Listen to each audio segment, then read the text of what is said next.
नमस्कार, India daily के digital platform पर आप सभी का बहुत बहुत स्वागत है। मैं हूं आपके साथ गीतू चौहान।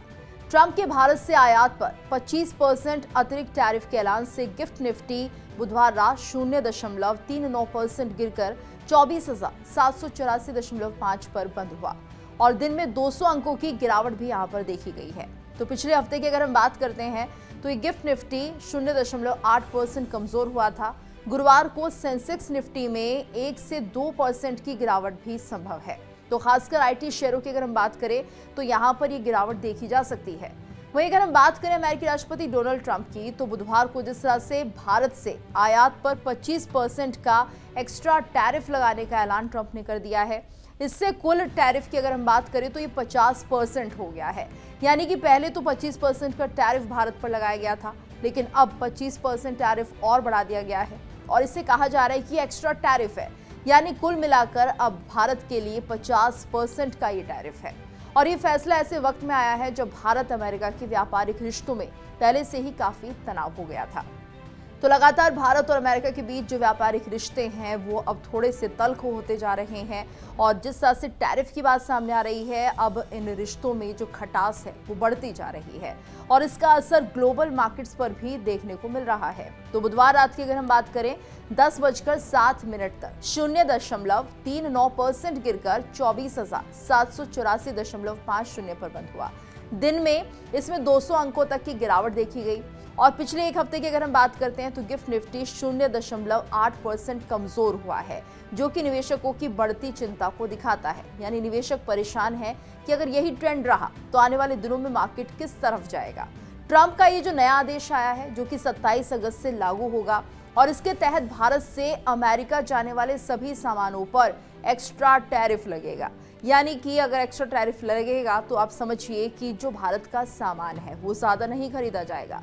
यानी ट्रंप प्रशासन का ये कहना है कि ये कदम भारत के गलत व्यापार व्यवहार और रूस से तेल खरीदने के जवाब में उठाया गया है।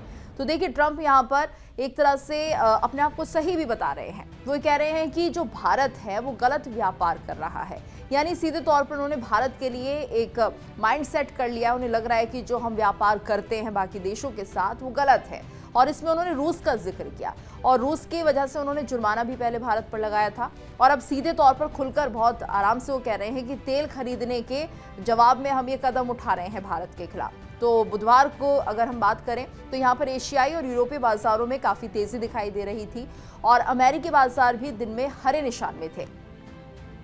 लेकिन ट्रंप के इस फैसले ने भारतीय निवेशकों को अब परेशान कर दिया है। मार्केट एक्सपर्ट का कहना है कि गुरुवार को भारतीय शेयर बाजार में हल्की घबराहट के साथ शुरुआत हो सकती है और सेंसेक्स निफ्टी में 1 से 2% की गिरावट भी यहां पर देखने को मिल सकती है और इसमें सबसे ज्यादा गिरावट है आईटी शेयर्स में। जी हां, आईटी शेयर्स में इसका प्रभाव पड़ेगा, यहां पर गिरावट देखने को मिल सकती है। लेकिन धीरज जो है लेकिन जो मार्केट एक्सपर्ट है वो ये मान रहे हैं कि गिरावट ज्यादा दिन नहीं टिकेगी। उनका कहना है कि निवेशक बड़ी बिकवाली से बचेंगे क्योंकि उन्हें भरोसा है कि भारत अमेरिका के बीच ये जो विवाद चल रहा है वो ज्यादा लंबा नहीं चलेगा और बातचीत से इसे हल किया जाएगा। यानी कि हम पहले भी देखते हैं कि ट्रंप कई बार बड़ी बड़ी बातें करते हैं, कभी टैरिफ बढ़ा देते हैं, कभी कम कर देते हैं।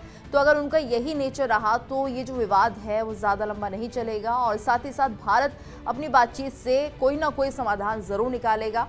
हालांकि अगर टैरिफ लंबे समय तक लागू रहा तो भारत की जीडीपी पर असर पड़ सकता है। तो देखिए, अगर हम इसे समझें तो जीडीपी में 30 से 40 बेसिस पॉइंट की कमी आ सकती है। ट्रंप के टैरिफ फैसले पर भारत सरकार ने कड़ा रुख दिखा दिया है। वहीं विदेश मंत्रालय ने एक्स पर बयान जारी कर इस फैसले को बेहद दुर्भाग्यपूर्ण बताया। मंत्रालय का कहना है कि अमेरिका ने भारत के रूस से तेल खरीदने पर बार बार आपत्ति जताई है, जबकि भारत ये खरीद बाजार की स्थिति और 140 करोड़ लोगों की ऊर्जा जरूरतों को ध्यान में रखकर करता है। भारत ने इस कदम को अनुचित, अन्यायपूर्ण और गलत बताया है और साफ कहा है कि देश अपने राष्ट्रीय हितों की रक्षा के लिए हर जरूरी कदम उठाएगा। तो देखना होगा मार्केट पर इसका कितना असर पड़ता है, कितने दिनों तक रहता है। आने वाले दिनों में इसी तरह के अपडेट्स के लिए आप देखते रहिए इंडिया डेली डिजिटल प्लेटफॉर्म।